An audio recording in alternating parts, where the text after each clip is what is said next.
안녕하세요. 저는 현재 이화여대학교에서 2021 1학기 경영정보 시스템 수업을 수강하고 있는 영어 영문학부 19학번 이수진입니다. 이번 영상에서는 피싱에 대해서 알아보고자 합니다. 피싱은 개인정보를 낚는다라는 의미의 합성어로 전화, 문자, 메신저, 가짜 사이트 등 전기통신 수단을 이용하여 피해자를 기망, 공갈함으로써 이용자의 개인정보나 금융정보를 빼낸 후 금품을 갈취하는 사기 수법을 말합니다. 피싱의 특징 및 현황은 총 세가지로 간략히 정리해 볼 수 있는데요. 첫 번째, 피싱은 기술과 사회공학적 방법의 융합을 통해 공격을 시도한다는 점입니다. 피싱 공격자는 이용자의 중요 정보 수집을 위해 규정된 보안 절차를 무력화시키는 비기술적 방법으로 침해를 시도합니다. 이와 함께 피싱 공격자는 정보기술 의존도가 심화되는 문화에 빠르게 적응하지 못하는 상황을 악용합니다. 두 번째, 피싱은 금전적 피해를 유발시킵니다. 이로 인해 피싱 공격을 통해 개인의 금융정보를 획득하여 개인 금융계좌에서 돈을 유출하여 개인에게 금전적인 피해를 유발시키는 사례들을 평소에 많이 찾아볼 수 있습니다.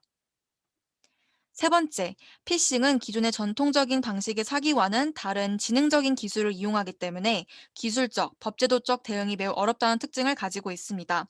피싱은 매일 웹기술을 이용한 사기 수법으로 기존의 사기와는 달라 지능화된 대응 기술이 필요하며 피싱 대응을 위한 기술로 메일 인증, 웹사이트 인증 기술 등이 있습니다. 그렇다면 피싱의 유형에는 무엇이 있을까요? 피싱의 유형으로는 사기 피싱, 스피어 피싱, 웨일 피싱 총 세 가지가 있습니다. 우선 사기 피싱부터 알아보도록 하겠습니다. 사기 피싱은 사이버 범죄자가 정상적인 기업 또는 도메인으로 위장하여 개인 식별 정보나 로그인 인증 정보를 훔치려는 가장 일반적인 피싱 사기 유형입니다. 이러한 피싱 방법은 사용자를 특정하지 않고 무차별적으로 이메일을 전파한다는 특징이 있습니다. 예를 들어 수신자 중 은행 고객이 있을 것이라 예상하고 은행임을 위장한 다량의 피싱 이메일을 보낼 수 있는데 이메일 제목은 일반적으로 긴박감을 조성하는 문구, 예를 들어 귀하의 은행 계좌에 문제가 발생했습니다. 즉시 비밀번호를 업데이트하십시오와 같은 방식으로 쓰여지게 되므로 주의해야 합니다. 두 번째 스피어 피싱은 일반적인 피싱 이메일과 달리 많은 부분이 개인 맞춤화되어 있다는 특징을 가지고 있습니다. 스피어 피싱은 표적의 이름, 회사, 직책을 포함하거나 수신자의 동료 및 인맥을 언급하여 맞춤형 공격 이메일을 만듭니다. 이와 관련해 비즈니스 네트워킹 사이트 및 소셜미디어의 확산으로 인해 사이버 범죄자가 그럴듯한 이메일로 위장하는 데 필요한 개인정보를 수집하기가 비교적 간단해졌다는 문제점이 있습니다. 세 번째 웨일 피싱은 CEO 위장 사기 또는 기업 이메일 침해라고도 부르는데요. 이러한 피싱 유형의 목적은 경영진의 로그인 인증 정보를 수집하는 것으로 다시 말해 임원을 겨냥하여 피싱을 한다는 의미입니다.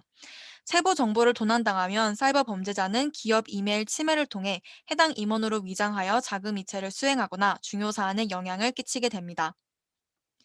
피싱 피해 사례로는 2003년 가장 대표적인 사례라고 평가되는 이베이 회사의 피싱 사례가 있습니다. 2003년에 이베이를 사칭해 보안 위험으로 계정이 일시 차단되었기 때문에 첨부된 링크를 클릭해 이베이 홈페이지를 통해 재등록하라 라는 메일이 인터넷 이용자들에게 무작위로 발송이 되었습니다.